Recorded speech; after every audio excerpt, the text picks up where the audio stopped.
Em, Muchas gracias también a todos los participantes. Para nosotros es un placer poder tener estos espacios, hacer el acompañamiento y tener un diálogo un poco más orientado a las buenas prácticas que deben tener pues, las entidades sin ánimo de lucro. Obviamente podemos aportar desde nuestra experiencia en registro, en este caso pues para que sus actas queden en debida forma y puedan entender cuáles son los requisitos que deben tener en cuenta y el por qué se exigen y pues lo que todos los beneficios que van a obtener al llevar pues bien la información de sus actas en su entidad. ¿Listo? Voy a arrancar compartiendo la pantalla, por favor. Alguien me colabora indicándome si lo logro hacer de la manera correcta. Esto es la ventana de la presentación. Listo, ahí la tengo. Chicos, ¿alguno me confirma si la estamos viendo correctamente, por Y favor? ahí ya la estás proyectando bien. Listo, muchas gracias. No sé si alguno de ustedes quieran saludar, Nicolás o Sandra M. Buenos días a todos. Me presento, soy Nicolás León, acompañado acá de mis compañeras para darles esta charla que esperamos que sea de mucha ayuda, sobre todo para esta época del año donde se aproximan las reuniones ordinarias. Gracias, Nico. Sandra M. Buenos días, mi nombre es Sandra Ortiz. Esperen un segundo que tengo acá un problemita con el audio. Ya, ahora sí, disculpen. Entonces, como les decía, mi Perfecto. nombre es Sandra Ortiz y bueno, estoy también súper atenta a todas las preguntas y esperamos que esta charla sea de provecho para todos ustedes y podamos resolver todas sus dudas. Muchas gracias. Bueno, en efecto, pues tenemos acá, gracias a la Fundación Pro Bono, la oportunidad de compartir este espacio. Me indicaba Diana que pues ya empezamos a grabar. Entonces, pues, digamos que el material de pronto después lo pueden consultar. Entonces, la idea es como que estén pendientes de los temas que les llamen la atención para pues poder ahondar eso un poquito más al final. ¿Listo? En términos generales, nuestro temario para el día de hoy es este. Vamos a hablar un poco sobre los tiempos y los plazos legales para la realización de las reuniones ordinarias y extraordinarias, también cómo se deben convocar a estas reuniones y los requisitos que deben tenerse en cuenta a la hora de convocar y a la hora de realizar la reunión. También en qué momento se valida la posibilidad de reunirse para tener, pues digamos que el mínimo requerido para realizar una reunión en debida forma y tomar las decisiones dentro de esa reunión. Este es el tema, pues, como de quórum y mayorías. Vamos a hablar también, pues a raíz de la pandemia y los decretos reglamentarios que se expidieron y posteriormente las leyes que lo hicieron de manera permanente, las normas que hay que tener en cuenta a la hora de hacer las reuniones de manera virtual, ahora que se utiliza tanto pues las videollamadas para evitar los desplazamientos y poder pues generar mayor participación. Entonces, estas reuniones cuando son virtuales o mixtas tienen unos requisitos adicionales que debemos cumplir pues para que puedan, para que puedan consolidarse en debida forma. Vamos a hablar en términos generales del orden del día sugerido, cuáles son los temas que suelen tratarse en las reuniones, si es diferente la temática que se trata en una reunión ordinaria y en una reunión extraordinaria. Em, Seguido de la elección de los órganos de dirección. Este es un tema, digamos, en el que mis compañeros y yo trabajamos todos los días porque obviamente la Cámara de Comercio hay que registrar siempre que se hace un nombramiento de los órganos de administración como junta directiva, representante legal o de fiscalización como los revisores fiscales. Entonces vamos a mirar pues como los requisitos. Vamos también a mencionar algunos temas que hay que tener en cuenta, digamos, dentro del funcionamiento como tal de la empresa o frente a los informes que nos piden las entidades que ejercen inspección, vigilancia y control en nuestra entidad. Entonces, bien sea alguna secretaría de la alcaldía, bien sea la gobernación del departamento o bien sea la superintendencia de economía solidaria, esto según la naturaleza y el domicilio de nuestra entidad sin ánimo de lucro. Entonces acá vamos a ver por encima por lo menos las referencias y el redireccionamiento y que tenemos que tenerlo en cuenta para realizar los informes de gestión, los estados financieros, el dictamen que realiza el revisor fiscal en las entidades que lo tienen y la permanencia en el régimen de tributación especial que a pesar de que las entidades sin ánimo de lucro, pues por su naturaleza están llamados a tributar de diferente manera frente a la DIAN, pues frente a ellos tendrán que cumplir unos requisitos para poder hacerse beneficiario de esas exenciones tributarias. Entonces, pues digamos, para que tengan en cuenta que todas estos temas hay que tenerlos presentes a la hora tanto de realizar las asambleas como del desarrollo día a día de las entidades. Para aterrizar todo esto en el grueso del tema de esta capacitación, que es la elaboración de un acta. El acta es importante no solo porque va a reflejar las decisiones de la entidad sin ánimo de lucro a través de sus órganos de dirección y de administración, sino también porque las actas eh, pueden ser en un eventual litigio judicial, pueden ser prueba de las actuaciones de los órganos y de la entidad.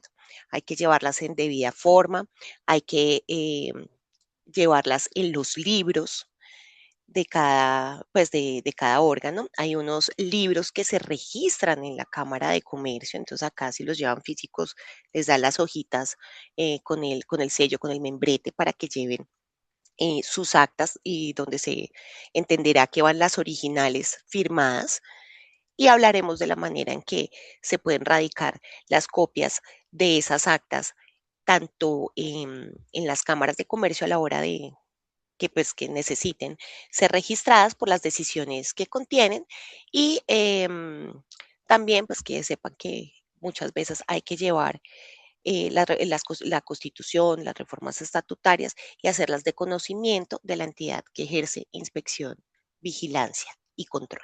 ¿Listo? Entonces, más o menos esto es como los temas que vamos a tocar. Hay unos que son más de referencia para tener en cuenta que pues no son nuestra especialidad o que corresponden a otra entidad. Entonces ahí simplemente cuando nombremos esas otras entidades, la invitación es a que ustedes naveguen en sus páginas, ¿cierto? Revisen la normatividad que está en sus páginas, las asesorías que dan en sus páginas y puedan ahondar más en esto sin dejarlo a un lado como un tema que no tengan que tener presente en el desarrollo. Listo. No me quiero. Listo. Entonces vamos a arrancar con los tiempos y plazos legales para la realización de las reuniones. Bueno, entonces, ¿por qué hay que realizar reuniones en una entidad sin ánimo de lucro? ¿Sí? Porque no puedo dejar pasar 5 años, 10 años, 20 años sin haber hecho alguna reunión y sin hacer el levantamiento de un acta. Bueno, resulta que en teoría, ¿cierto? Cuando decidimos hacer unos estatutos, hacerles presentación personal, como todo un contrato y bajo esas reglas que se pactan desde un principio, generalmente, porque en los casos, por ejemplo, en las fundaciones, que puede haber solo pues un fundador, pero asociaciones, corporaciones y las demás tipos de entidades sin ánimo de lucro, pues vamos a encontrar pluralidad de personas que la componen a la hora de tomar las decisiones, a pesar de que tenemos unos acuerdos que van en los estatutos que todos aceptamos y con los que arranca a funcionar la entidad, pues tendremos que tomar algunas a corto, mediano o largo plazo o generar políticas que pues, se van a desarrollar para poder tener el cumplimiento del objeto social por el cual pues la constituimos, ¿cierto? Este funcionamiento en teoría, ¿cierto?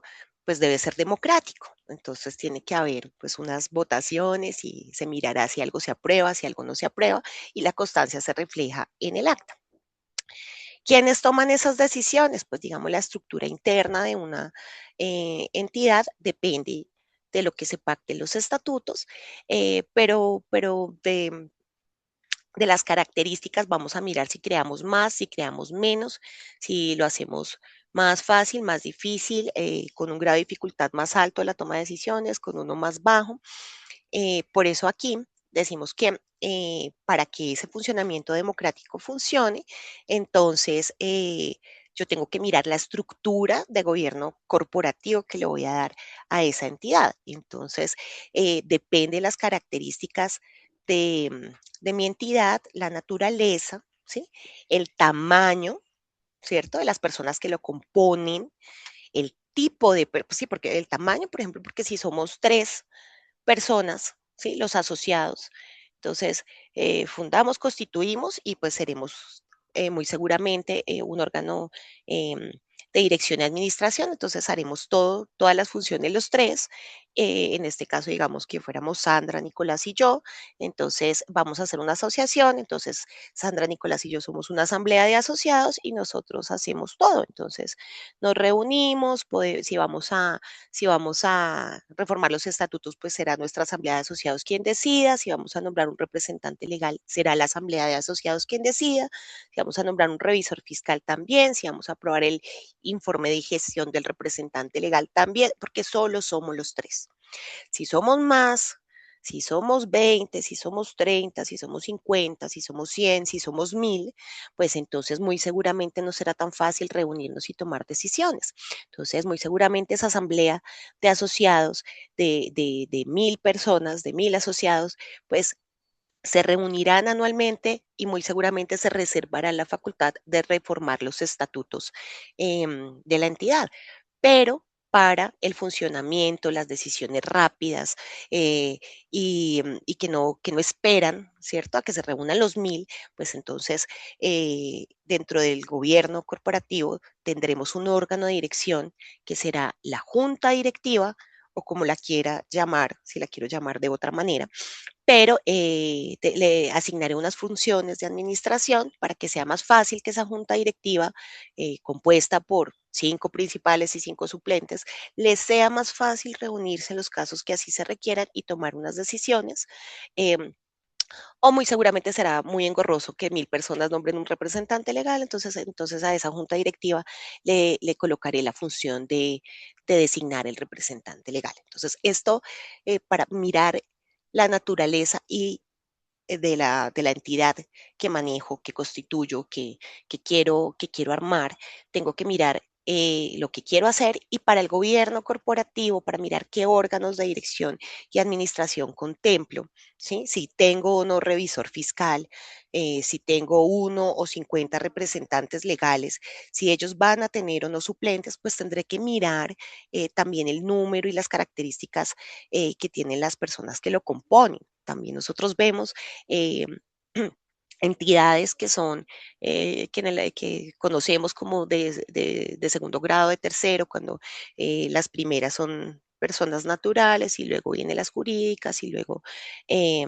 se empiezan a agrupar, bien sea por el territorio en el que desempeñan sus funciones o porque son parte de un gremio. Entonces luego vemos que se reúnen eh, no sé, por ejemplo, vemos la Federación Nacional de Cafeteros, ¿sí? Que entonces ya las mismas personas jurídicas que ya existen se reúnen y para explotar, digamos, los beneficios de su gremio, pues forman para ellos y para su beneficio una persona jurídica donde las primeras son las que son los asociados y la componen. Entonces es muy importante saber dónde estamos, cuántos somos, qué queremos, para poder realmente hacer una estructura correcta y que nos sirva para la naturaleza de nuestra empresa o para cumplir el objeto social.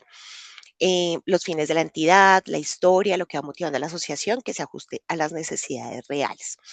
Em, en las fundaciones, aquí tenemos una cápite que habla que las reglas generales de constitución, funcionamiento, disolución, liquidación, entre otras, las imponen los fundadores a través del órgano competente, como el Consejo de Fundadores, entre otros. Entonces es muy importante, siempre aquí resaltamos que todo lo que pacten estatutariamente, traten de revisarlo, traten no solo de copiar, pegar o mirar esta otra, qué es lo que tiene, sino mirar el funcionamiento propio, si está acorde, si está actual, si yo tengo una convocatoria por fax o por telegrama, pues si de pronto ahorita ya me funciona más por WhatsApp o por correo electrónico, entonces hay que revisar esas cosas para hacernos la vida más fácil y acorde pues a la realidad de la empresa.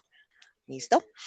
Em, entonces, aquí mismo esto lo consignamos en los estatutos, tenemos un máximo órgano, ¿sí?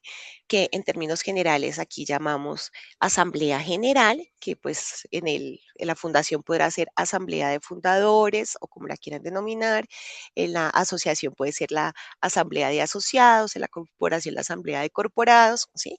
Pero entonces la denominación que le den, pues ya se darán cuenta que es el máximo órgano directivo y administrativo, que realmente es de las personas que componen la entidad y, y que pueden darle un nombre. ¿Sí? Aquí tenemos un ejemplo que las fundaciones muchas veces, digamos, le colocan consejo de fundadores. Ahora, como le coloquen es como se llama, como deben hacer referencia siempre y, y pues ahí sí las reglas que ustedes coloquen en los estatutos. Generalmente ese es el órgano de dirección, el que reforma los estatutos, la máxima potestad. En algunos casos, cuando del gobierno corporativo que hablábamos, quieren dejar una junta o consejo directivo o consejo de administración, dependiendo del cargo que ustedes, como lo quieran denominar, ¿cierto? Están conformados por un número impar de miembros. ¿Por qué? Porque tienen que tomar todo el tiempo, pues son decisiones que pueden ser pues más prácticas y tienen que tener la facultad de tomarlas y generalmente es impar pues para que se decidan, ¿cierto? Entonces, esto parece pues muy normal, muy coherente, pero pasa que a veces no contemplan el número impar, pasa que a veces hay una junta de dos, pasa que a veces no llegan a algún acuerdo, entonces ahí para que tengan esta buena práctica. Pueden elegirse, siempre y cuando lo contemplen estatutariamente, renglones principales y suplentes, y dependiendo de las necesidades de la entidad, estos suplentes pueden ser numéricos, ¿cierto? Para que el principal que va faltando lo puede ir supliendo el suplente, valga la redundancia, que llegue, o pueden ser personales, dependiendo pues, la necesidad que tenga la empresa y el funcionamiento del órgano. A veces también hay una, internamente, pues crean sus cargos. Nosotros, digamos, no lo certificamos. Acá si ustedes ven un certificado de existencia y representación legal de las juntas directivas que nombren, solo pues, salen los nombres de los principales, salen los nombres de los suplentes, pero no salen cargos que internamente sí pueden ustedes contemplar. Generalmente, pues ellos tienen sus funciones específicas al interior de la entidad y van generalmente catalogados como presidente, vicepresidente, secretario, algunos miembros vocales u otros cargos internos. En las entidades sin ánimo de lucro dejan mucho la figura de que el presidente y el vicepresidente, por seguir este ejemplo, a su vez, siendo presidente y vicepresidente de la junta directiva, del cargo interno, a su vez van a ejercer la representación legal principal y suplente de la entidad. Entonces acá harán en un primer momento la designación de la Junta y en un segundo momento, cuando ya internamente designen los cargos, hará la designación del representante legal.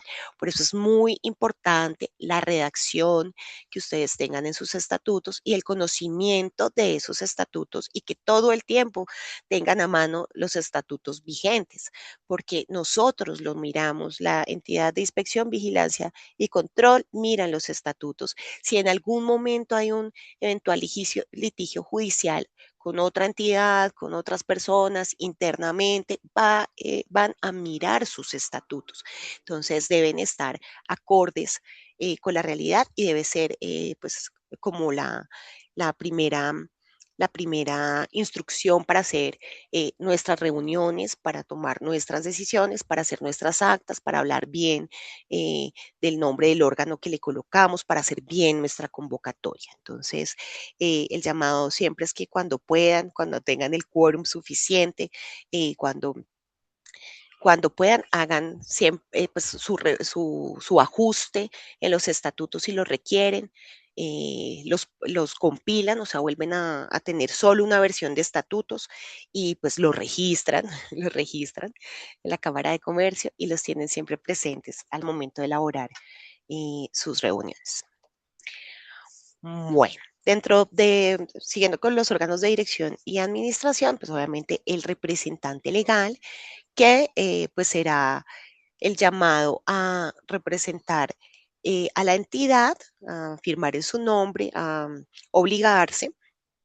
Y pues en el régimen de responsabilidades, el representante legal pues tiene muchos deberes que cumplir, ¿cierto? Entonces él es el que debe estar en principio pendiente, ¿sí? Si a él le corresponde dentro de sus funciones realizar la convocatoria de la reunión ordinaria durante los 3 primeros meses del año, pues al que le interesa correr a convocar es al representante legal para cumplir sus funciones, para, para para que después no puedan decirle que no cumplió con su obligación de convocar en el tiempo en el que tenía que convocar, aunque pues obviamente a veces hay circunstancias que no permiten, hay muchos factores, entonces pues si no se puede convocar a la ordinaria, apenas puedan, y si ya pasó el tiempo, pues convocarán una extraordinaria, porque esos imprevistos no han permitido realizar la ordinaria y pues tendrán que en algún momento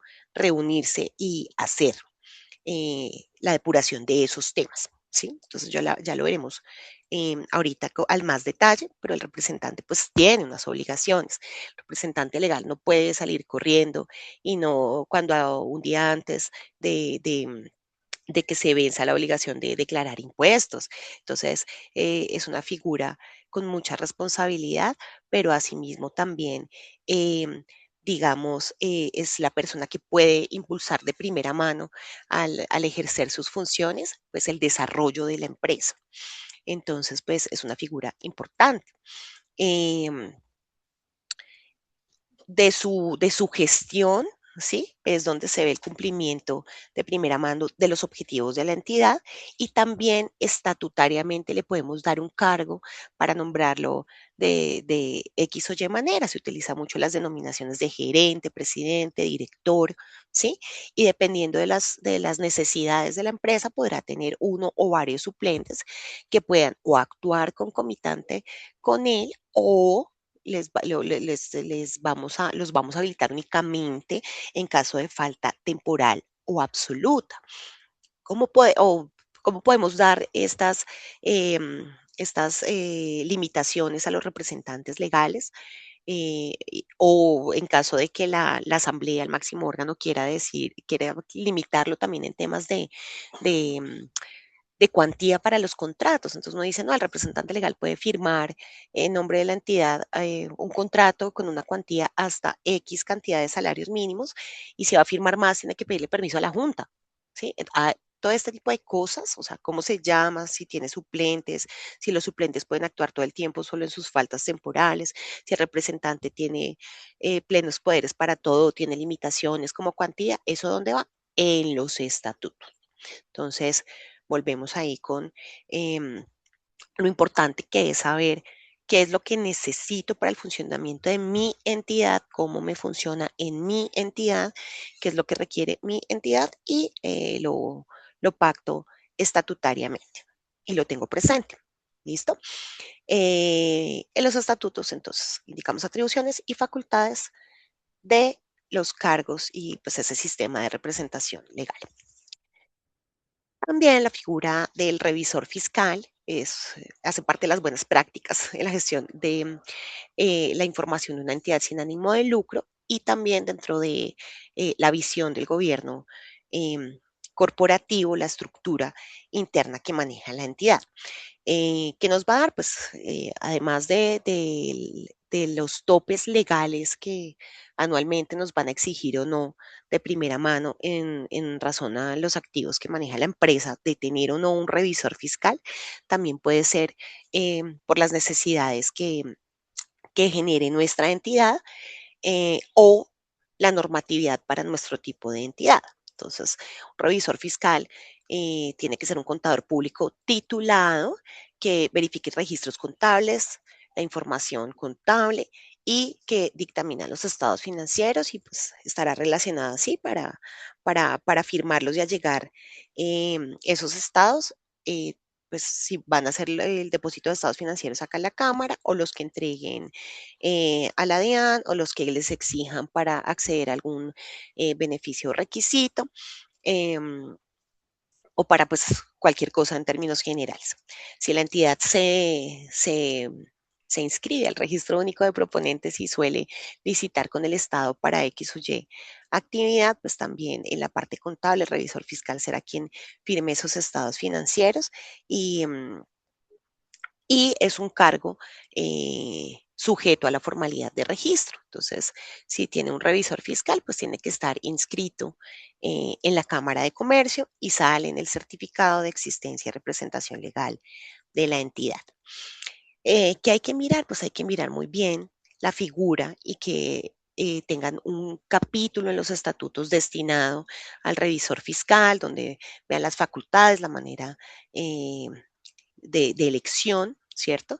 Acá es muy importante, por ejemplo, que no coloquen que la junta directiva nombra al revisor fiscal, porque es que el revisor fiscal audita a la junta directiva. Entonces, al entender la función del revisor fiscal, nos vamos a dar cuenta que es un órgano de control externo. Entonces, pues nos sirve y queremos que pues no tenga ninguna inhabilidad en ese sentido, ¿sí? Entonces hay que redactar muy bien los estatutos.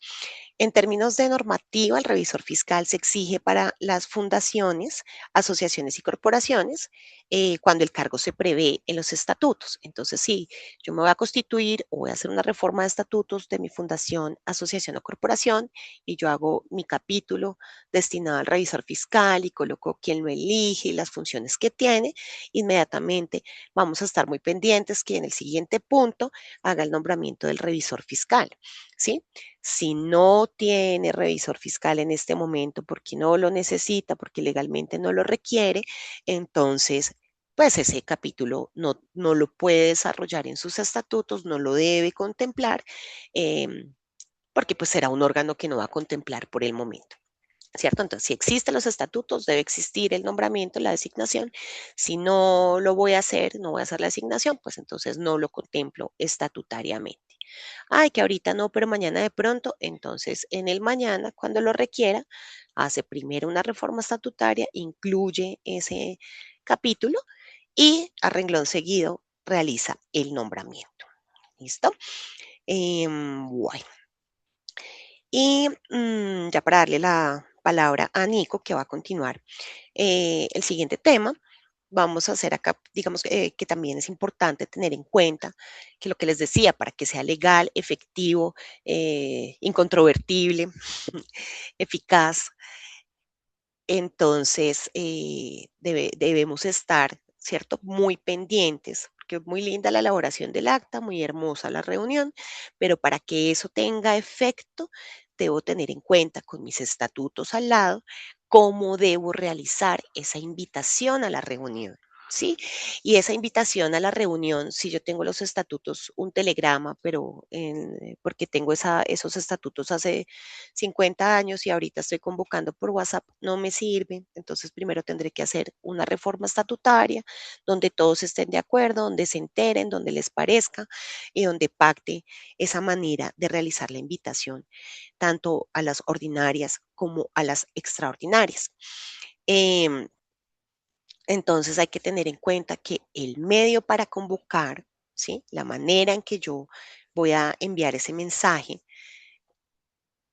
pues, cuál es según mis estatutos, ¿sí? Entonces, no, para la reunión ordinaria el medio es un correo electrónico a la dirección electrónica que registraron los asociados en la entidad. Ah, bueno, entonces vaya y mire esa información y usted puede corroborar que envíe ese correo electrónico a esa dirección de correo electrónico que los asociados dejaron registrada en la entidad.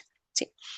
El órgano que convoca es la persona o el cargo que según los estatutos debe, en mi ejemplo, enviar ese correo electrónico, ¿sí? Entonces, si usted dice que es el representante legal, pues debe indicar que el representante legal envió el correo al correo registrado por el empresario en la entidad, ¿cierto? Pero si dice, si contempla que la convocatoria la hace la junta directiva, pues puede pues, indicará si la junta directiva envió el correo o si Pepito Pérez en nombre de la junta directiva, porque de pronto la junta directiva autorizó a uno de sus miembros para realizar la convocatoria, pero pues tendrá que contarnos completo para saber que lo hizo en nombre de la junta directiva y que acá nosotros verificamos el cumplimiento de ese requisito.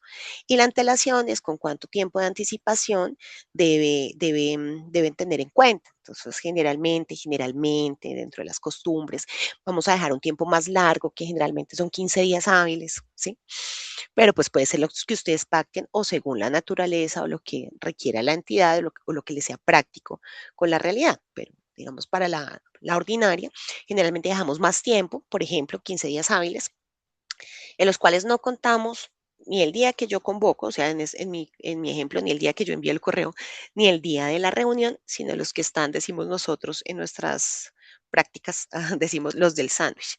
Entonces, ¿para qué? Porque se deja más tiempo en las ordinarias, como 15 días hábiles, y para las extraordinarias a veces dejamos 5 días calendario, sí, más práctico, porque las reuniones ordinarias generalmente pues se presentan informes de gestión, estados financieros, nos muestran cuáles fueron los movimientos jurídicos y contables del año anterior. Sí, es como una gran evaluación anual donde se aprueban esas gestiones, la de la Junta, la del revisor fiscal, la del representante legal. Entonces son reuniones más largas donde muchas veces dejan a disposición de todos pues para que cada uno lea o el informe o se prepare o tenga tiempo de asistir si está no sé, de paseo, de viaje, puedan más personas, digamos, agendarse a esa reunión, o si van a mandar algo, por ejemplo, no sé, vamos a reformar estatutos, entonces les mandan como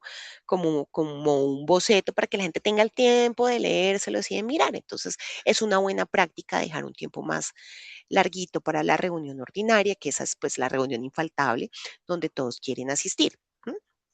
De este tema también vamos a dar más ejemplos y vamos a ahondar em, en la siguiente. Listo. Nico, ¿estás pendiente? Estoy pendiente aquí de pasarte las diapositivas. Vale, perfecto.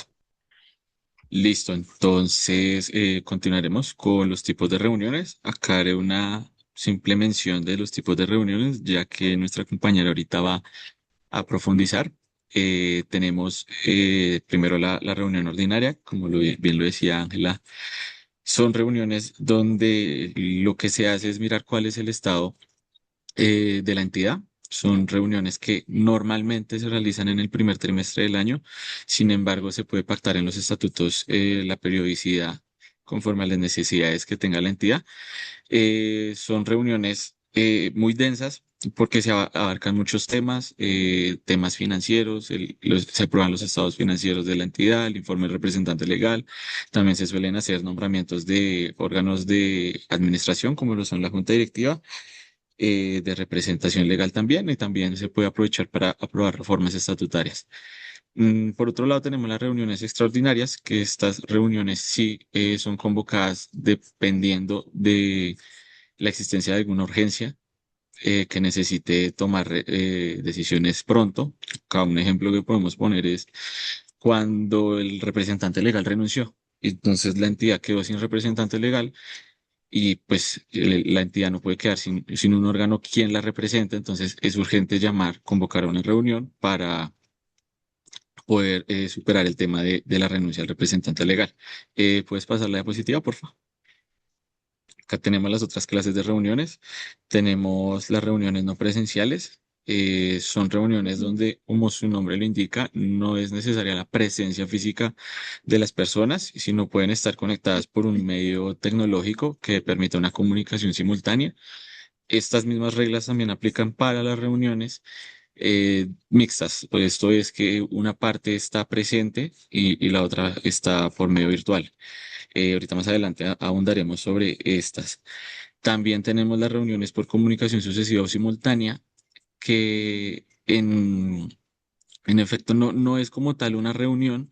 Lo que sí es un mecanismo para tomar decisiones. Acá lo que se hace es se pone una decisión a consideración de la asamblea y los miembros, o bueno, como se llama el órgano, asamblea, consejo de fundadores, junta directiva, y el representante legal pone a consideración, envía correos a cada uno de los miembros y ellos expresan su decisión de voto, o aprobando o no aprobando. Ya posteriormente el representante legal es el que levanta el acta informando los resultados.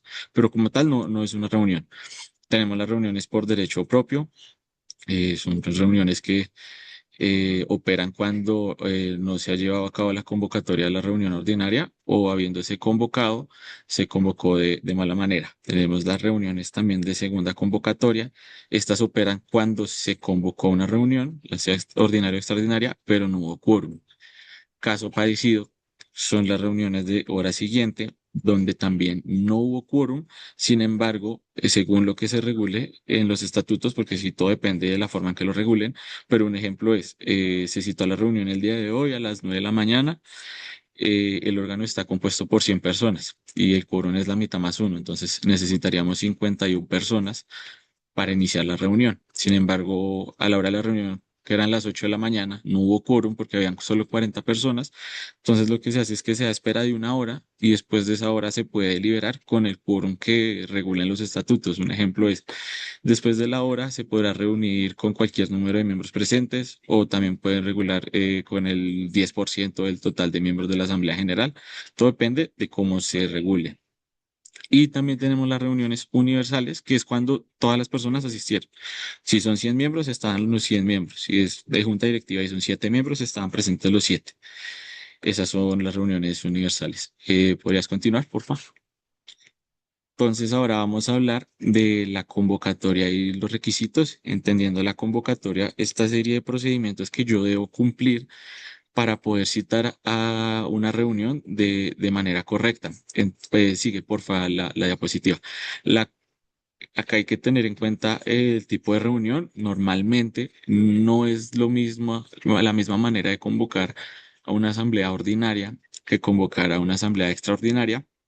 Lo que decía mi compañera Ángela, las asambleas ordinarias son asambleas, son temas muy densos donde se requiere una mayor preparación de las personas que van a asistir. Entonces sí se suele convocar con una antelación mayor a la de las asambleas extraordinarias. Pues las asambleas extraordinarias no requieren tanta preparación porque pues surgen a partir de contingencias que se presenten y normalmente solo se habla sobre ese único punto por el cual fue convocada la reunión. Entonces sí hay que tener muy en cuenta si se va a convocar a una ordinaria o extraordinaria porque puede que los requisitos sean diferentes. Pero pues también está el escenario donde las entidades regulan la misma manera de convocar para una reunión ordinaria que para una extraordinaria. Entonces sí ahí es muy de tener cuidado cómo se está regulando ese tipo de procedimientos. ¿Puede seguir, porfa? Entonces la convocatoria está compuesta por tres elementos. Como decía Ángela, entonces el primero es el órgano que convoca, acá es el quién, es el llamado a convocar, quién es el que va a tener esa facultad. Normalmente la tiene el representante legal y la junta directiva, sin embargo se puede pactar de otra manera conforme a las necesidades de los estatutos. Acá sí tener muy en cuenta cómo regulan quién va a convocar, porque muchas entidades únicamente le dan esa facultad a un órgano. Entonces, por poner un ejemplo, digamos que la única persona facultada para convocar a las reuniones es el representante legal. Y en este ejemplo, el representante legal no está en buenos términos con la entidad, se desapareció, no quiere convocar, no aparece y prácticamente la entidad quedaría en punto muerto porque no pueden reunirse. O sea, la única posibilidad de reunirse es que se reúnan todos, o sea, una reunión universal o una reunión por derecho propio. Y esto sí la tienen regulada en los estatutos, porque si no, no se podría realizar de esa manera.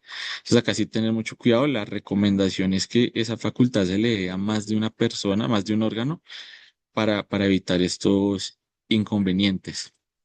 El otro elemento que tenemos es el medio. Acá es el cómo, es cómo se debe enviar esa convocatoria.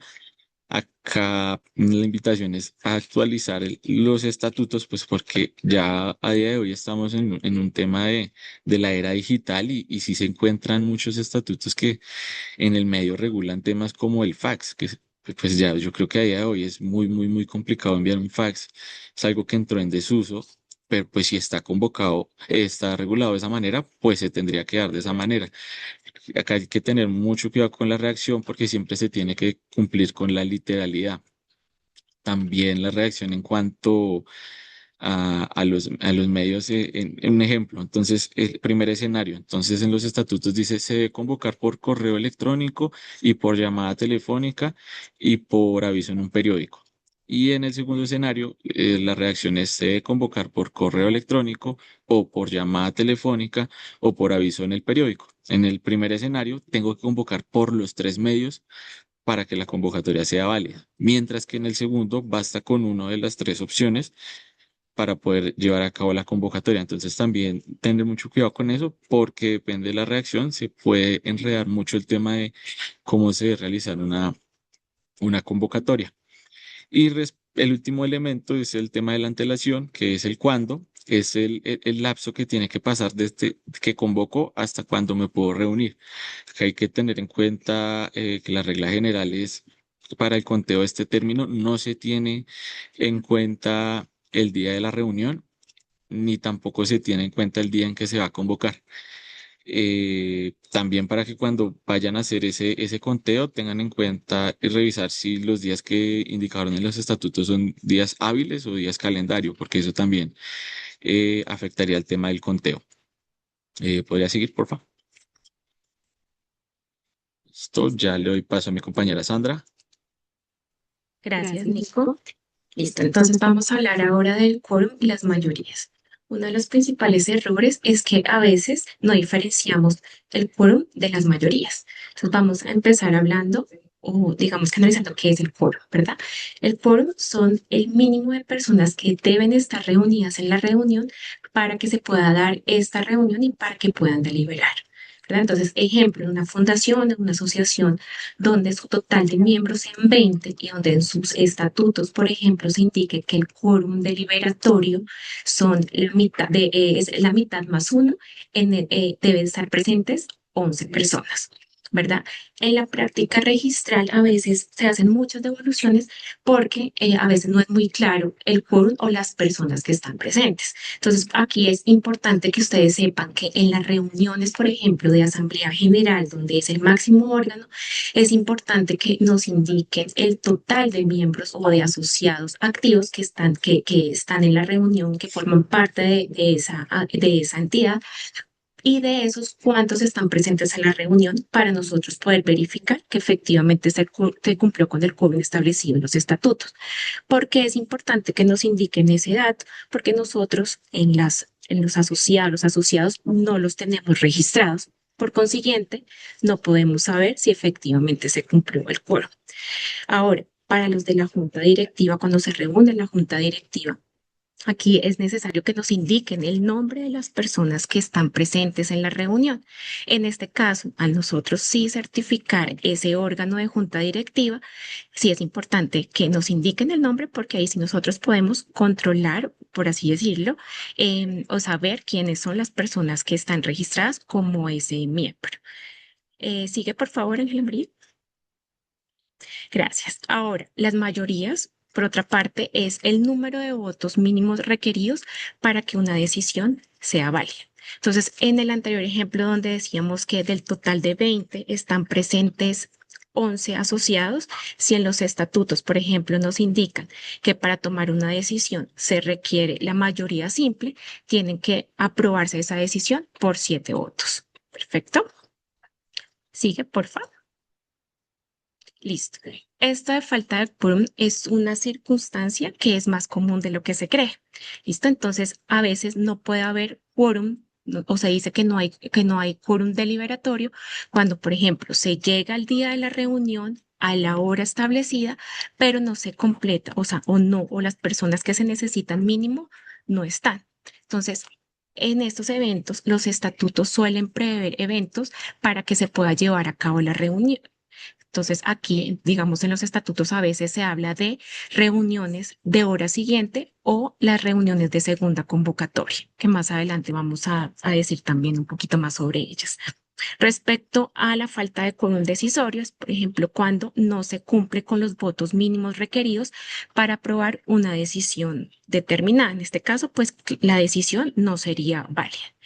Y por último, hablamos de mayorías especiales, cuando, por ejemplo, algunas decisiones no se aprueban por una mayoría simple, sino que requieren un tipo especial. Por ejemplo, lo que son las transformaciones, las disoluciones o las reformas de los estatutos generalmente requieren de un número, digamos que distinto. Ejemplo, el 70% de los asociados o las dos terceras partes de los que conforman el órgano.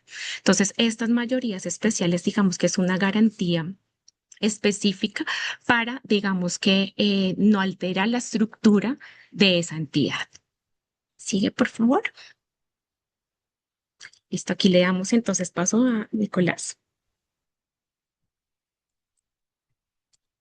Listo, continuamos con el tema de las normas que regulan el tema de la virtualidad y la presencialidad. Por favor, sigue. Entonces, en el tema de reuniones no presenciales, son reuniones que obtuvieron mayor importancia a partir de la crisis que tuvimos en pandemia. Fue un momento donde, si mal no recuerdo, todo empezó en febrero, para marzo ya estaba la cuarentena, nadie podía salir de sus casas, pero pues la vida tenía que continuar y se venían todas las reuniones ordinarias de todas las entidades. Entonces, en ese momento se expidieron una serie de normativas regulando y dando alcance, desarrollando el tema de las reuniones no presenciales y fue lo que permitió que las entidades pudieran pues reunirse y llevar a cabo todos sus pendientes de las reuniones ordinarias, pues porque en el momento no se podía. Entonces, estas reuniones tienen unos requisitos especiales adicionales a los requisitos de las actas que son, pues el primero es el quórum. El quórum se tiene que cumplir de acuerdo a lo que está regulado en los estatutos. No es necesario o no se requiere que en este tipo de reuniones esté la presencia de la totalidad de los miembros que conforman el órgano, bien sea la Asamblea General o bien sea la Junta Directiva. También tener en cuenta, como lo había mencionado con anterioridad, es posible que este tipo de reuniones se lleve a cabo de manera mixta. Esto es que unas personas estén de manera virtual y otras personas estén de manera presencial. Eh, Cuando se convoque esta reunión, se tiene que indicar dentro de la convocatoria, pues que las reuniones va a ser de manera presencial o no presencial o mixta y se tiene que indicar cuál va a ser el medio tecnológico que se va a usar para que las personas puedan acceder a la reunión. Siguiente, porfa. Los requisitos respecto del acta adicionales es que estas actas deben estar firmadas por el representante legal inscrito, o sea, el que aparece en el certificado de existencia y representación legal que emite la Cámara, y por el secretario de la entidad. Este secretario de la entidad no es el mismo que el secretario de la reunión de las actas presenciales. Si este cargo no lo tienen dispuesto en los estatutos o dentro de la entidad no existe definitivamente el cargo de secretario de la entidad, en su lugar puede firmar un miembro del órgano que se está reuniendo. Entonces, si se está reuniendo un miembro, se está reuniendo la Asamblea General, deberá firmarla un miembro de la Asamblea General, o si se reúne la Junta Directiva, deberá firmarla un miembro de la Junta Directiva. El otro requisito que debe constar en el acta es que el representante legal tiene que dejar constancia que durante toda la reunión se mantuvo el quórum. Esto es pues muy importante porque pues como ustedes sabrán, cuando se desarrollan este tipo de reuniones virtuales, pues uno depende mucho del tema de la conexión. Y entonces pasa que pues durante el transcurso de la reunión pues la gente está entrando y saliendo pues por diferentes motivos, porque se les cayó la red, cerraron la aplicación. Entonces sí, siempre el representante legal tiene que dejar constancia que nunca se alteró ese quórum y siempre se mantuvo. Adicional, el representante legal al inicio de la reunión, pues debe verificar de todas las personas que están participando en la reunión. Esto a efectos de confirmar que pues las personas que están asistiendo sean pues las personas que fueron convocadas, sean los miembros de la asamblea o los miembros de la junta directiva. Y ya, o sea, también tener en cuenta que esto es susceptible de ser regulado en los estatutos y pues siempre se aplicará lo que se regula en los estatutos de la entidad en cada caso en concreto. Listo, sigue. Listo.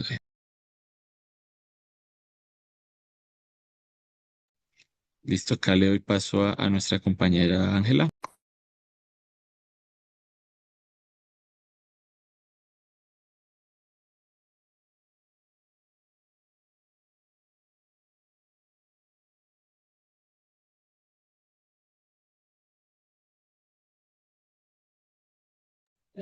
Aló, Ángela, ¿nos escuchas?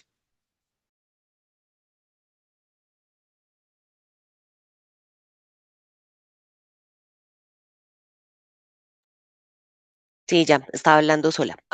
Pero me vuelvo a compartir. Esto es ventana. Listo. ¿Me cuentas porfa si se está viendo bien? Sí, sí se está viendo bien. Pero se está viendo la primera, ¿sí? Sí, sí. Ok, espérame entonces.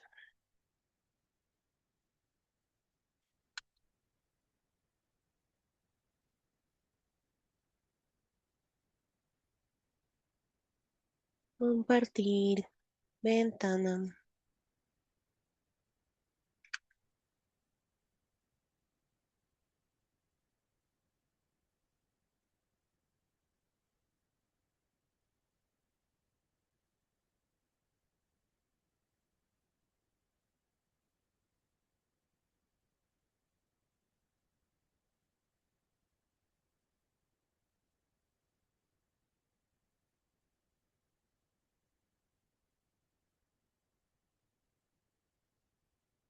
Listo, creo que lo logré. Ahora sí, Sandra, ¿se me ve?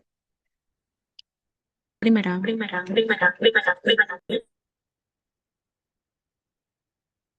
Listo, ya estoy compartiendo la de qué debo hacer en 2026. Sí, ya Listo, estoy sí, ya ahí viendo se ve. eso, gracias. Ay, qué felicidad. Gracias.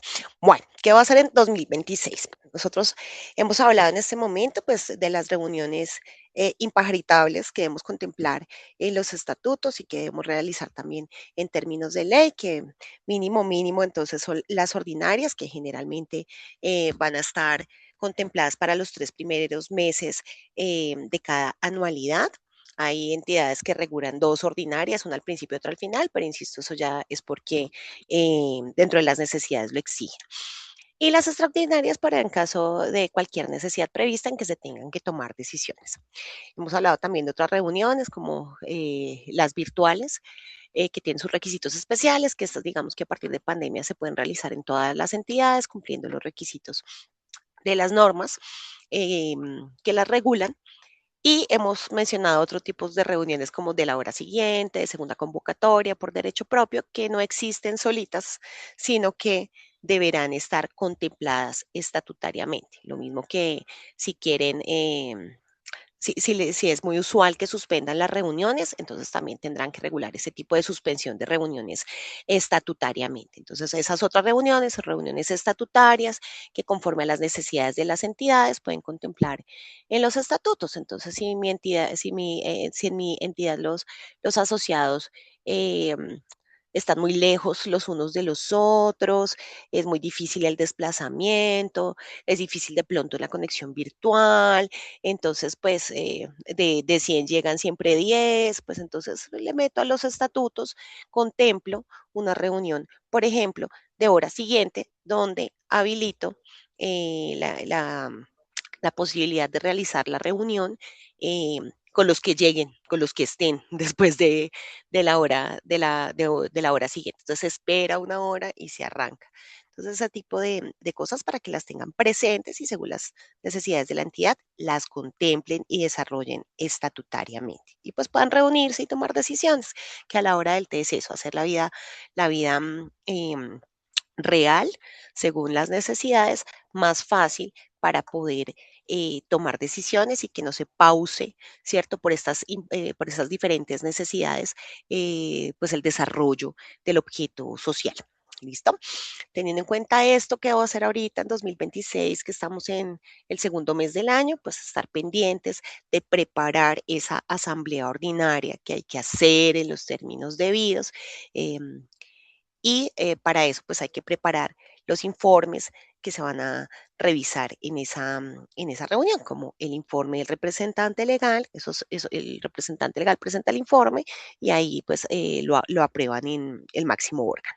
El informe de revisor fiscal de la junta directiva, si son órganos contemplados en cada una de sus entidades, eh, los estados financieros que realmente pues nos van a dar como una foto de cómo va nuestra entidad, si seguimos, si paramos, si replanteamos. Entonces ahí se toman decisiones para pues la forma en que se va a, a gestionar decisiones o se van a desarrollar las políticas de ejecución para este 2026. Y claramente pues las que nos sirven para el desarrollo de la entidad en términos de si hay que hacer reformas, ya como les creo que les hemos dado algunas ideas para que revisen, ¿cierto? Y los nombramientos que haya que hacer. Si hay nombramientos internos que les correspondan dentro de las facultades se harán y si hay nombramientos de órganos sujetos a registro que les salen en su certificado de existencia y representación legal, como representantes legales, juntas directivas, revisores fiscales, pues entonces también se realizará. ¿Qué sucede si en estas actas tenemos un acto sujeto a registro, como el ejemplo que damos, nombramientos de representantes legales, juntas directivas, revisores fiscales o reformas estatutarias? Si hablan de algo de esto, pues entonces pueden allegar la copia del extracto em, con, con la autorización y firmada esa copia por el representante legal de la entidad o del secretario de la reunión o de la entidad, según el tipo de reunión que hayan realizado, y registran el extracto de esa acta. ¿Qué es el extracto? Pues el extracto traen el encabezado del acta y dentro del desarrollo, pues no desarrollan, sino solo enuncian, digamos, los puntos de los informes de los estados financieros que es información delicada, ¿cierto? Delicada que no queremos exponer, pues para que todo el mundo tenga acceso y si desarrollamos los puntos de los actos sujetos a registro y nos traen ese extracto y nosotros inscribiremos pues esas reformas y esos nombramientos y ustedes se reservan eh, el desarrollo de esos informes y estados financieros. Si definitivamente solo desarrollan los informes, no hay reformas, no hay nombramientos, no tiene acto sujeto a registro, imprimirán esa acta y la firmarán en original en su libro de actas y pues no tendrán que registrar absolutamente nada más, pero hay que hacerla y hay que llevarla correctamente en el libro. ¿Listo? Bueno, ahora sigue elección de órganos de administración. ¿Listo? Léeme porfa siguiente. Perfecto. Entonces, en las entidades sin ánimo de lucro, los cargos no son estáticos. Entonces, los representantes legales, los miembros de junta directiva, los liquidadores, los revisores fiscales, pueden ser nombrados, pueden ser reelegidos, pueden ser removidos o incluso ellos pueden renunciar. ¿Listo? ¿Qué es importante? En el nombramiento es súper importante que en el acta se identifiquen a la persona con su respectivo documento de identificación, número de identificación, que se indique también el cargo. Aquí es muy importante que ustedes dentro de los estatutos verifiquen el cargo el cual está creado. Por ejemplo, si en los estatutos en un representante legal, nombramiento de representante legal, se indica que el cargo o el representante legal va a ser el gerente, que se nombre exactamente así, gerente. Al igual que el representante legal suplente. Es importante que tengan en cuenta que si el suplente no está creado en los estatutos, este nombramiento no se puede llegar a hacer, ¿verdad? Ahora, aparte de, digamos, el cargo, también se tiene que indicar el periodo por el cual va a realizar esa actividad esa persona. Se tiene que indicar el sistema de elección utilizado, que más adelante ya lo vamos a ver bien. Y algo súper importante es la aceptación, ya que sin la aceptación del cargo, pues este nombramiento tampoco sería válido. Esta aceptación al cargo se puede hacer de diferentes maneras. Entonces, se puede hacer dentro del acta. Cuando la persona está dentro de la reunión y acepta el cargo, se puede manifestar esa situación en el acta. O si la persona no está, entonces se puede traer un documento aparte donde la persona indique que acepta el cargo y firma como tal ese documento. ¿Listo? Ahora, respecto a no, bueno, si quieres, pues, ajá, gracias.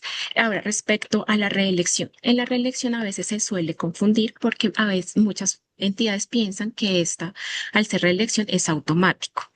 Y no, se tiene que indicar la votación para hacer esa reelección, el nuevo periodo y nuevamente la aceptación.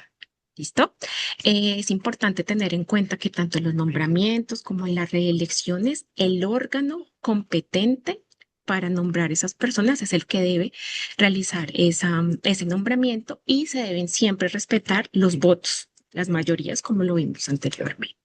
Ahora, respecto a la remoción, ¿qué es una remoción? La remoción simplemente es cuando el órgano competente se reúne y termina anticipadamente ese cargo de la persona. Claramente tiene que, como les dije, el órgano competente, de acuerdo a sus funciones, el que debe tomar esa decisión. Y la renuncia es cuando ya unilateralmente la persona que ejerce ese cargo no desea continuar con la función como miembro, ya sea junta directiva, representante legal o revisor fiscal.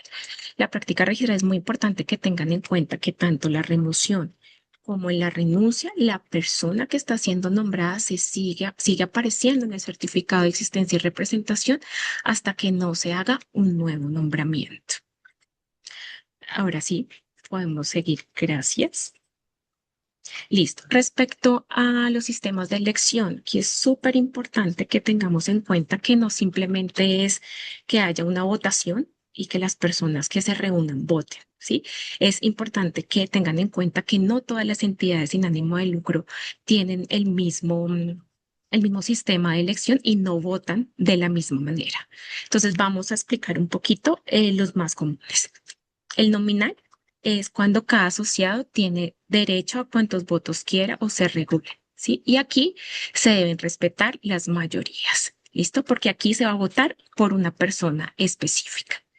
El uninominal es donde cada asociado tendrá derecho a un único voto. Aquí, por el contrario, no se van a respetar mayorías, sino que se va a elegir de mayor a menor. ¿Qué es la unanimidad? La unanimidad es cuando todas los asistentes votan a favor de esa decisión. Siguiente, por favor.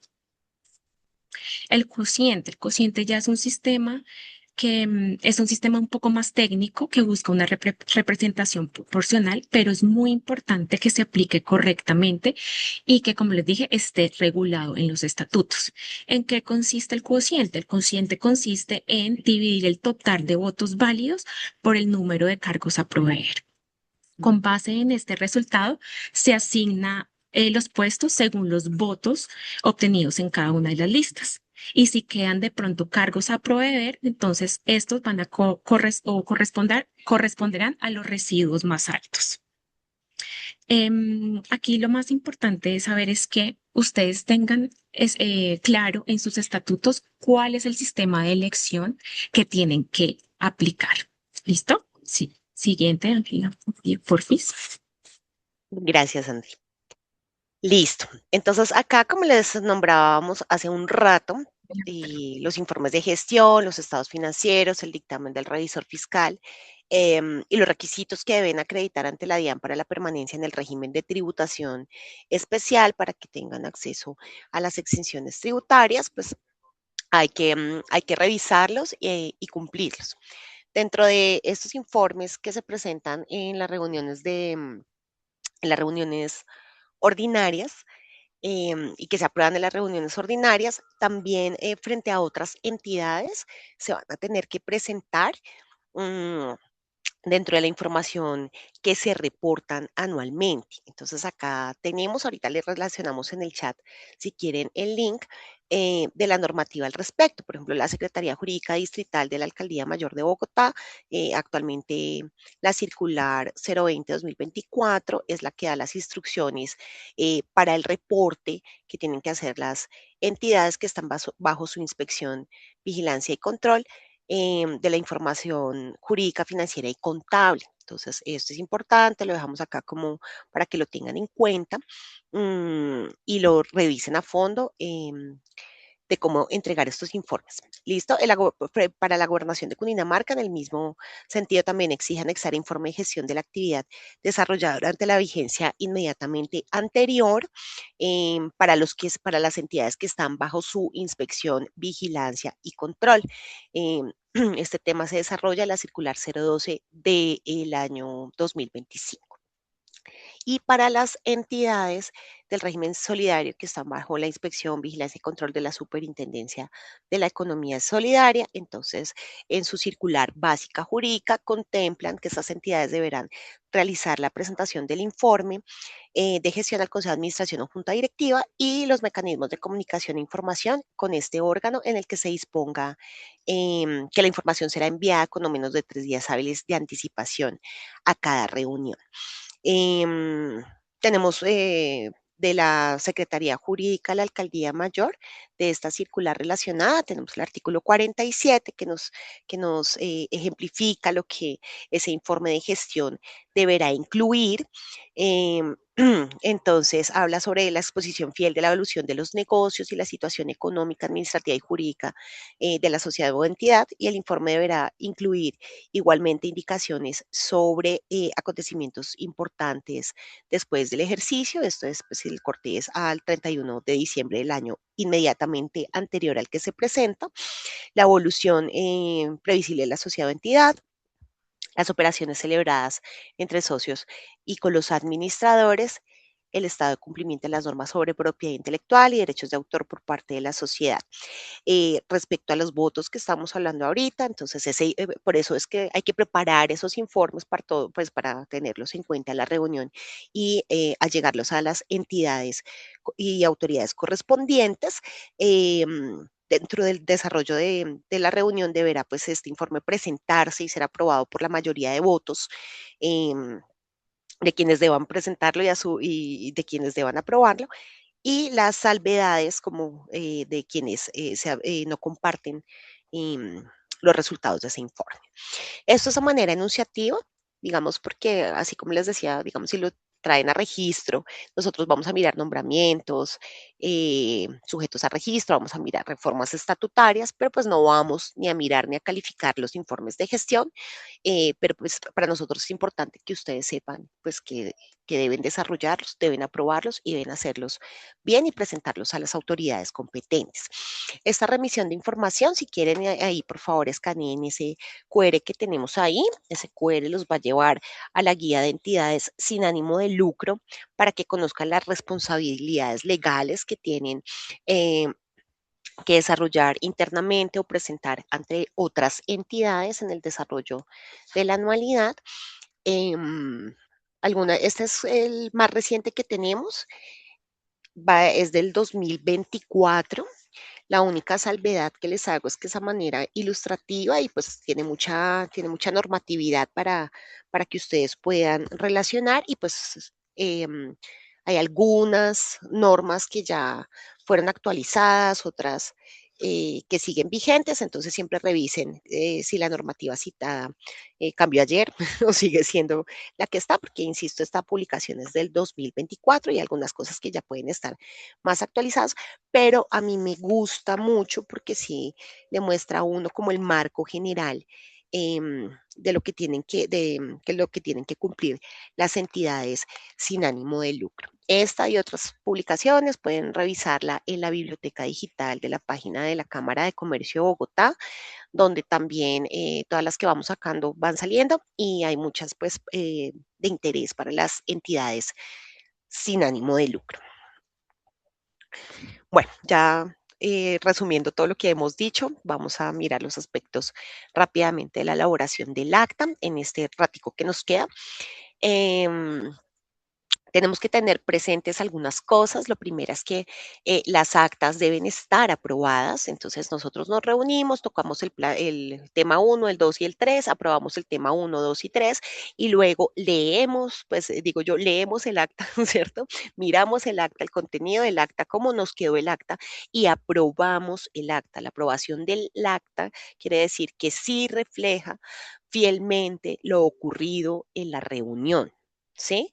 Entonces, es muy importante que las actas o sus extractos estén aprobados. Eso hace referencia a que es un fiel resumen de lo que ocurrió en la reunión.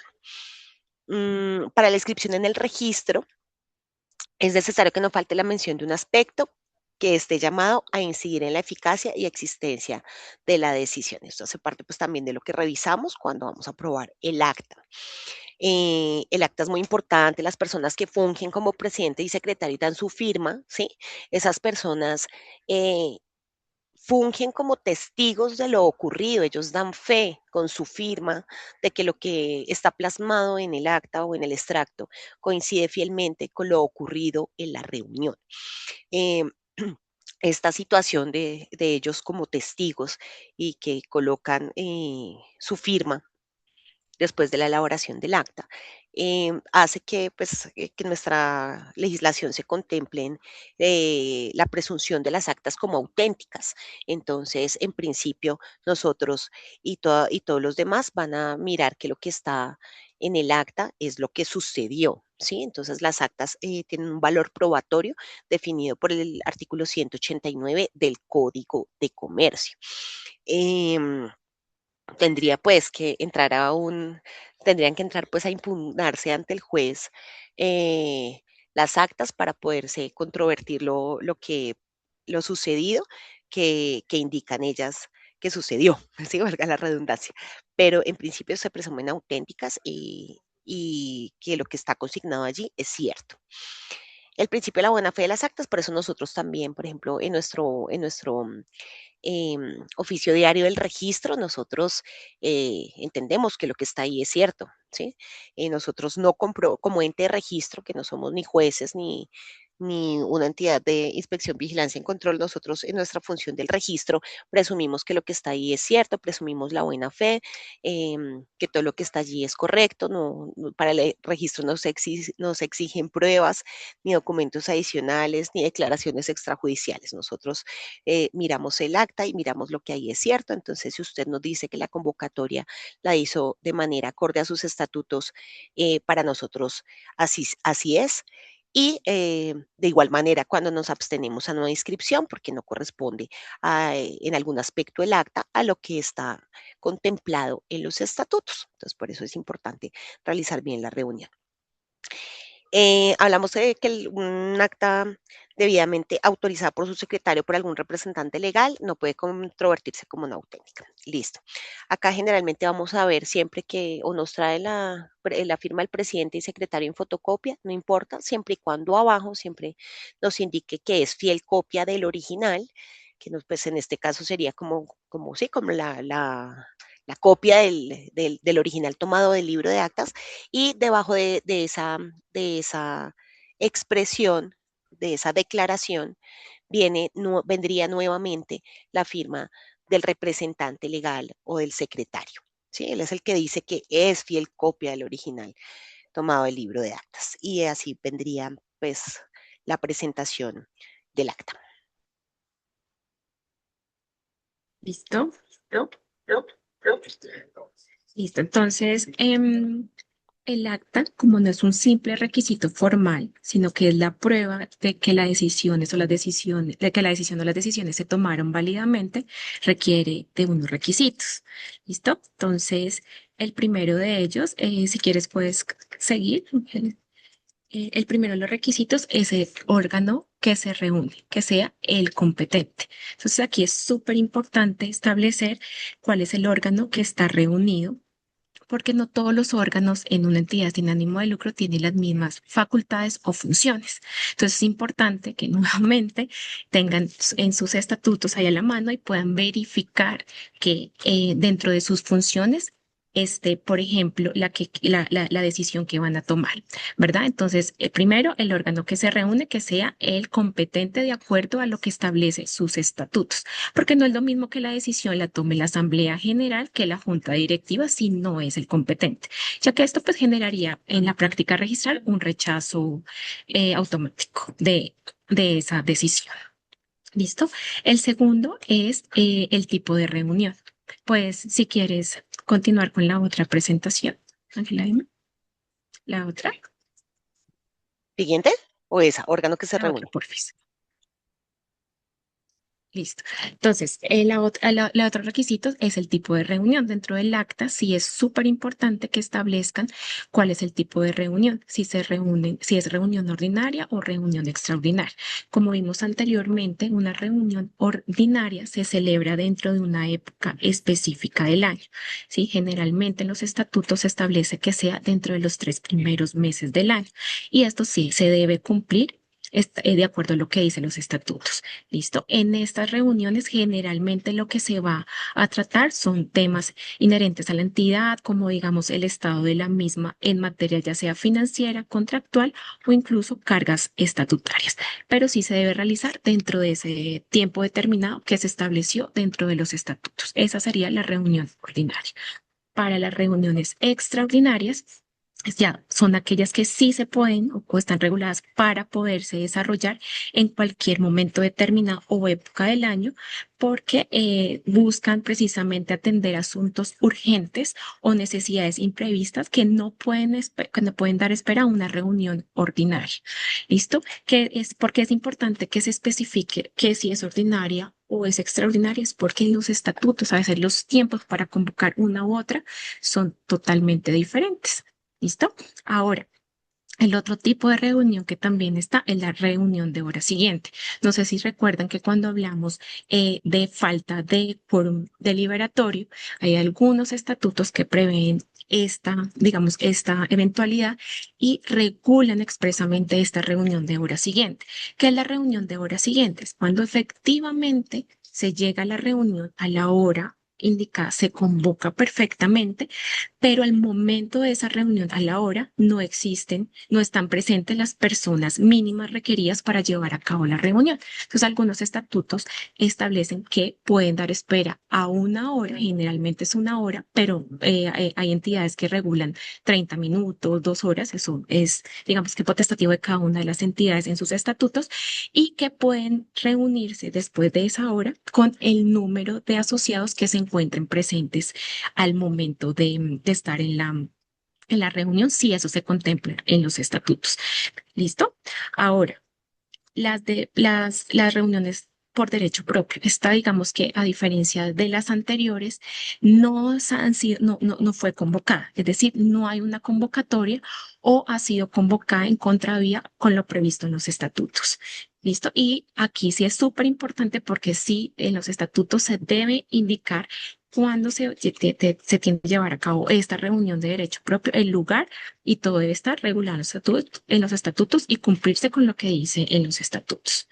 Ahora, otro tipo de reunión que también existe es la reunión de segunda convocatoria. Estas también son reuniones que han sido convocadas correctamente, pero que al momento de la reunión y a la hora específica tampoco se cumplió con ese quórum deliberatorio. Entonces, se hace necesario convocar a una nueva reunión de acuerdo a lo que de acuerdo a la forma que establezca los estatutos. Si, por ejemplo, en los estatutos nos indica cómo se debe convocar a esta nueva reunión o de segunda convocatoria, por regla general se entiende que se va a convocar como una reunión normal. La diferencia entre de pronto que a veces se puede confundir la reunión de hora siguiente y la de segunda convocatoria es que en la de hora siguiente se espera en ese mismo día un lapso determinado para continuar con la reunión, mientras que en la segunda convocatoria es una nueva reunión. ¿Listo? Esta reunión, al convocar esta nueva reunión, se entiende que el quórum deliberatorio también se entendería con las personas que se encuentran presentes, si así lo establecen los estatutos o de acuerdo al quórum que se establezca en sus estatutos. ¿Listo? Siguiente, por favor. Listo. Otro de los requisitos importantes dentro de las actas es el nombre de la entidad. Digamos que, aunque puede llegar a ser obvio, sí es muy importante que se identifique a la persona jurídica que se está reuniendo y que se indique el nombre de acuerdo o exactamente a cómo lo tienen registrado.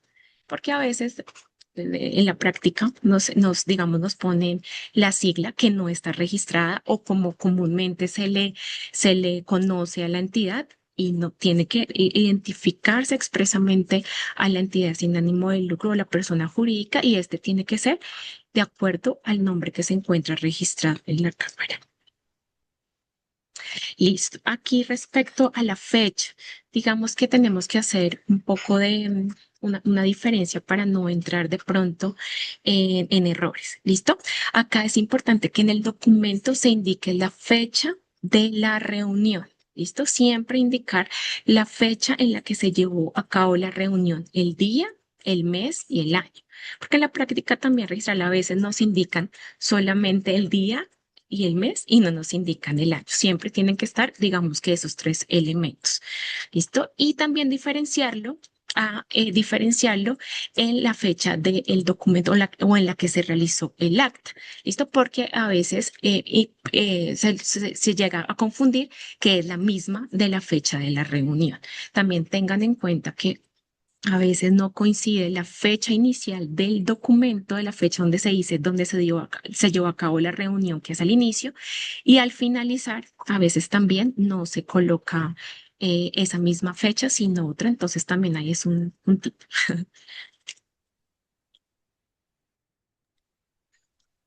Perfecto. Continuamos acá pues, recordando lo que habíamos explicado en cuanto a convocatoria. Entonces, siempre tener en cuenta que siempre se debe hacer conforme a lo que esté regulado en los estatutos y ser muy cuidadoso con la literalidad de lo que exigen los estatutos.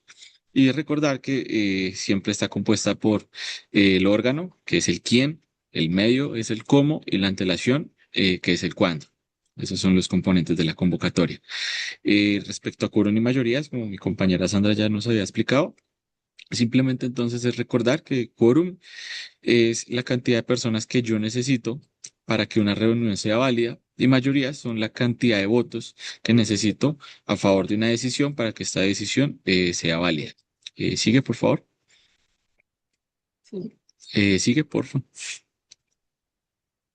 Acá, bueno, también se lo ha explicado nuestra compañera, tener muy en cuenta siempre cuál es el sistema de elección que se tiene regulado en los estatutos para aplicar siempre el correcto. Y pues, respecto al tema de coeficiente electoral, pues tener en cuenta que es el que se usa al momento de elegir órganos colegiados.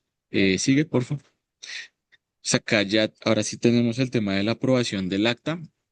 Acá es importante diferenciar porque es muy común la confusión que se tiene de que la aprobación del acta es la misma aprobación de cada una de las decisiones que se está tomando dentro de la reunión. Y no, son diferentes. Que cada una de las decisiones que se toman dentro de la reunión tienen que estar siempre aprobadas, respetando las mayorías que se regulen en el caso concreto.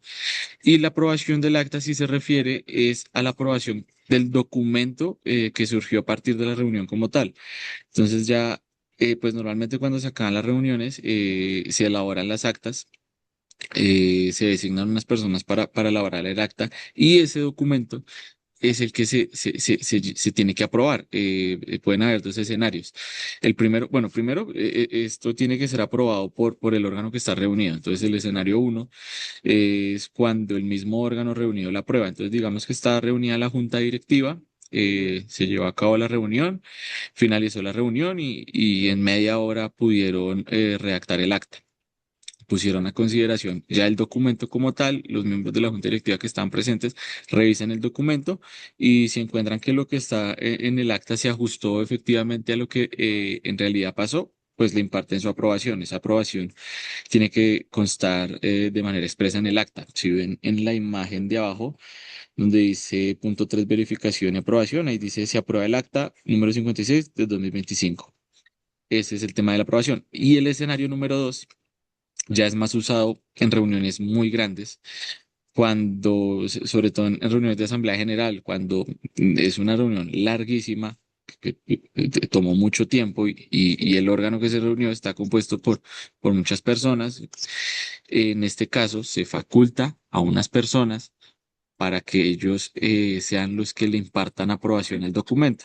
Entonces, ahí el ejemplo de las reuniones ordinarias de una asamblea que está compuesta por 100 personas o más y fue una reunión larguísima, y actas que perfectamente pueden salir 30, 40 hojas, pues es muy difícil, primero, elaborar el acta al momento y segundo, poner en consideración de esas 100 personas que conforman el órgano la aprobación de esa acta. Entonces, lo que se hace es delegar a dos, tres, cuatro personas, depende de cómo lo hagan en la reunión y se les otorga esa facultad para que ellos sean los que lean el documento y le impartan su aprobación. En este caso sí es importante, dentro del documento sí debe constar de manera expresa esa facultad para aprobar el acta, porque pasa mucho que los designan es como comisión para la redacción y revisión del acta. Acá no se podría entender aprobada el acta porque simplemente se les está nombrando para que redacten el documento y para que lo revisen, más no para que lo aprueben. Entonces ahí sí es importante que esa facultad de aprobar quede de manera expresa en el documento. Así puede seguir, por favor. Listo, tener en cuenta en reuniones presenciales que las actas siempre tienen que estar firmadas por el presidente y secretario de esa reunión y para reuniones no presenciales o virtuales, que las actas siempre tienen que estar firmadas por el representante legal que está inscrito o por el secretario de la entidad. Recuerden que si la entidad no cuenta con este cargo del secretario, puede firmar un miembro del órgano que se está reuniendo. Sigue, por favor. Listo. Respecto de las firmas, al momento de la radicación en Cámara de Comercio, tengan en cuenta que el acta tiene que estar firmada en original entendido por el manuscrito, puño y letra, o si no se puede de esa manera, también se puede llegar con constancia de autorización del secretario de esa reunión o de la sociedad, si es una reunión virtual, o del representante legal que está inscrito, que es lo que nos contaba nuestra compañera Ángela de dejar al final del acta una constancia que indique la presente acta es fiel copia de la original y abajo la firma de la persona que esté autorizando, sea el secretario o sea el representante legal inscrito. Y también hay otra forma de erradicar el acta y sería llegar la fotocopia del libro de actas que esté debidamente registrado en la Cámara de Comercio. Sigue, porfa. Listo. Respecto al tema de la firma electrónica, hay que tener en cuenta primero, este mecanismo se puede usar siempre y cuando se radique en nuestra sede virtual. No se puede firmar electrónicamente un documento, imprimirlo y venir a radicarlo a sede física, porque pues al momento que yo imprimo el documento, pues ya deja de ser una firma electrónica y pasa a ser ya un documento físico, no es digital, entonces ahí no aplicaría. Entonces, simplemente es para trámites que se realicen a través de nuestra sede virtual. Y acá lo importante es que el documento que ustedes carguen a la plataforma, que es un PDF, permita al abogado que va a realizar el estudio del documento verificar el panel de firmas y que este panel de firmas me diga que las firmas efectivamente son válidas. Entonces, como podemos ver ahí en el ejemplo, arribita hay un chulito en verde que dice firmado y todas las firmas son válidas. Eso es lo que al momento de registro en Cámara de Comercio debemos poder validar frente a la firma electrónica para que esto todo esté ok. ¿Puede seguir, por favor? Ahí ya pues tenemos otro ejemplo de lo que les comentaba. Desde el PDF nosotros debemos poder verificar esta información que está acá. Y es que pues el documento efectivamente ha sido firmado electrónicamente, no ha sido rechazado y no ha sido modificado. Listo, sigue. Listo. Listo. Entonces acá hacemos el refuerzo de fiel copia, fiel copia, fiel copia. Entonces, no, yo no puedo, no me van a firmar en original, pero yo tengo la original aquí, no la voy pues a dejar en la cámara, entonces simplemente le sacan fotocopia. Entonces viene la firma del presidente, el secretario en fotocopia y abajo le colocan fiel copia del original y debajo de esa declaración firma el representante legal o el secretario, que también esa firma puede venir en copia. Entonces, digamos que no hay ningún problema. Si no van a traer esa declaración con esa firma que autoriza, entonces tendrán que allegar con la firma de presidente o secretario en caso de que sea una reunión presencial, en esfero, manuscrita, porque así no lo exige la norma, que el acta original o si lo va a traer en copia, debe tener esa constancia de que es fiel copia del original, declarada por el representante legal o por el secretario. Y si usted es muy juicioso y ya se bien las actas y, y siempre están correctas, pues si la tiene impresa en su libro de actas, debidamente registrada en la Cámara de Comercio con el sellito, usted a ese libro solo le tiene que sacar una fotocopia, no tiene que hacer ninguna declaración adicional y esa acta, así sea fotocopia, como tiene el sellito de la Cámara, entonces también pasa porque así lo contempla la normatividad. Este es un ejemplo para que sea pues más gráfico, ¿cierto? Este ejemplo podría traer o bien la firma de María Emma o bien la firma de Eduardo Felipe, que en este caso es el representante legal, y el asociado del órgano el miembro del órgano que se reúne, que en este caso parece ser la Asamblea de Asociados, puede traer sus firmas en fotocopia o puede traer la constancia de que el original está firmado por ellos. Entonces ahí lo que hace el, el, mm, el secretario de la reunión, es decir, que certifica que el presente extracto de acta es fiel copia del original asentada en el libro de actas y firma el secretario de la reunión. Entonces, arriba tenemos constancia original firmado y abajo ya tenemos la firma, también puede ser escaneada, fotocopiada del secretario que da constancia, declara que ese extracto o esa acta es fiel copia del original asentado en el libro de actas. Si él no hace esto, tendría que venir la firma directa del presidente y del secretario de la reunión em, en original. ¿Listo? Entonces, esta es la manera más práctica, esta es la que nos interesa para que ustedes tengan presentes y sepan que es fácil cumplir con este requisito y no necesitan andar corriendo por las firmas, sino que pueden traer un extracto o una copia que la firme, en este caso, por ejemplo, el secretario de la reunión, pero también lo puede hacer el representante legal y la pueden traer en copia simple. ¿Listo? Si en algún momento hay decisiones de forma o de fondo en las cuales por error de transcripción, por omisión o realmente porque tienen que no dejaron tan claro el desarrollo de un punto, pues las actas se pueden aclarar. Em, digamos que en términos generales, si se omiten datos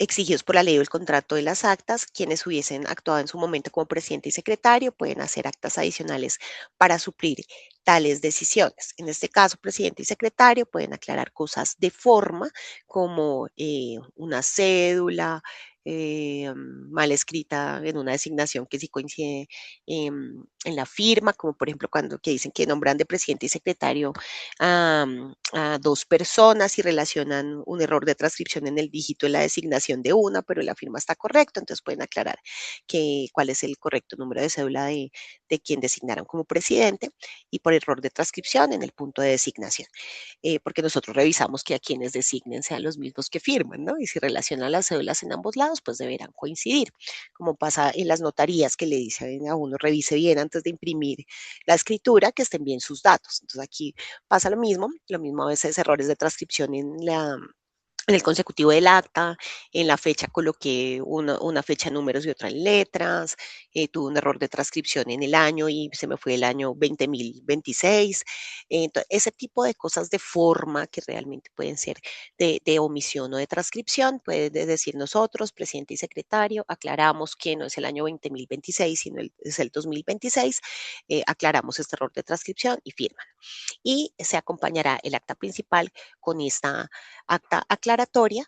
El acta aclaratoria debe tener los mismos requisitos de la firma o la firman en original o debe tener la constancia de original firmado, debidamente autorizado por representante legal o secretario. Y entre el acta principal y la aclaratoria, ¿sí? Siempre deben andar cogiditas de la mano juntas porque entre las dos se completa la información. Cuando las decisiones son de fondo, entonces ya no le corresponde al presidente, al secretario, ni tomar decisiones ni aclarar decisiones que ellos no toman. Entonces, yo no, si la junta directiva designa representante legal y entonces, yo dije que era Pedro, pero es María, ¿sí? En el fondo están cambiando la decisión, por eso es una aclaración de fondo y no le corresponde ni al presidente ni al secretario indicar que no era Pedro, sino María. Entonces, acá está esa acta aclaratoria será en términos genéricos, debe ser aprobada por el órgano que se reúne y que está facultado. En el fondo es prácticamente una nueva reunión en donde se reúnen y aclaran algo tan importante, tan de fondo y tan de su competencia. También esta acta principal y su acta adicional aclaratoria van cogidas de la mano porque entre ambas em, eh, pues se tiene la totalidad de la información y deberá pues tener los mismos requisitos de las firmas de los que hablamos anteriormente. Cuando se traten de meros errores de transcripción, y yo ya imprimí el libro en el acta, y de verdad no es el año 2026, 20.026, entonces también hablamos de que se puede hacer una aclaración a pie de página, ¿sí? A pie de página, con numerito, con asterisco, abajito, em, que tenga como la aclaración frente a ese punto de error de transcripción. Claramente el 20.026 no ha llegado, nadie va a tener duda frente al error de transcripción y se puede dejar la anotación a pie de página en el acta, que pues en este caso el mismo documento pues contiene el error de transcripción original y contiene el pie de página que lo aclara. Y leyendo el documento nos enteramos con esas dos cosas y nos queda claro eh, la subsanación en este caso, el error de transcripción. Listo, muchas gracias. Esperamos que haya sido por lo menos ilustrativo, por lo menos les llame la atención ciertos temas o hayan aclarado alguna duda que siempre les había generado el desarrollo de un acta. Voy a volver por acá. Ya dejé compartir, ¿cierto, chicos? Sí, Listo. Ángela, Sandra, Pero Nicolás. le iba a mostrar a Diana la última diapositiva, ¿cierto? Sí, por favor. Gracias. Espérame un segundo, es que se me pierde Listo. aquí Igual, esto. mientras tanto, tenemos una Hola. pregunta en el chat de Sofía Rincón que nos dice cómo puedo saber cuándo se requiere tener revisor fiscal. Listo. Chicos, ¿alguno? Para el tema del revisor fiscal, sí hay que tener en cuenta, hay que dirigirse a la ley, ese es el artículo 13 de la ley 43 del 90, que es aplicable a las entidades sin ánimo de lucro. Y esto va a depender en función de dos escenarios. El primero es de los activos brutos a corte del 31 de diciembre del año inmediatamente anterior o los ingresos brutos a corte de diciembre del año inmediatamente anterior. Entonces, si es un tema de revisar caso a caso, si se necesita o no tener esa figura. También tener en cuenta que en las entidades sin ánimo de lucro, para poder realizar ese nombramiento de revisor fiscal, el cargo tiene que estar creado en los estatutos. Si no está creado el cargo en los estatutos, no se podría hacer el nombramiento. Primero tocaría hacer una reforma de estatutos, creando el cargo y otorgándole las facultades y posteriormente sí ya se podría realizar el nombramiento del revisor fiscal. Perfecto, Nicolás. Muchísimas gracias. Estoy Listo. compartiendo la pantalla. Sí, ahí ya estamos viendo la presentación. Listo, para los asistentes, muchísimas gracias también. Sabemos que esto es un tema que puede generar muchas dudas y lo mejor siempre es contar con el apoyo de un abogado o abogada para resolver las necesidades puntuales. Por eso, si ustedes desean la asesoría de un abogado a largo plazo y de forma totalmente gratuita, pueden solicitarlo por medio de nuestra página web, probono.org.co, o escaneando el código QR que vemos en este momento en la presentación. Nuevamente, Sandra, Ángela, Nicolás, muchísimas gracias por toda su explicación, todo muy claro, y muchas gracias a los asistentes también. Que tengan un buen día. Muchísimas gracias por todo el espacio, que estén muy bien, que tengan excelente día. Muchas Bueno, gracias, Diana. Voy a dejar en el chat para que puedan profundizar los que quieran. Acá estoy compartiendo. El primer link es sobre los cursos. Hay muchos gratuitos, webinars que nosotros también dictamos de la página en la Cámara de Comercio de Bogotá. Entonces, para que estén pendientes, van subiendo los de febrero, los de marzo. A veces invitamos a la DIAN, entonces puede ser de su interés.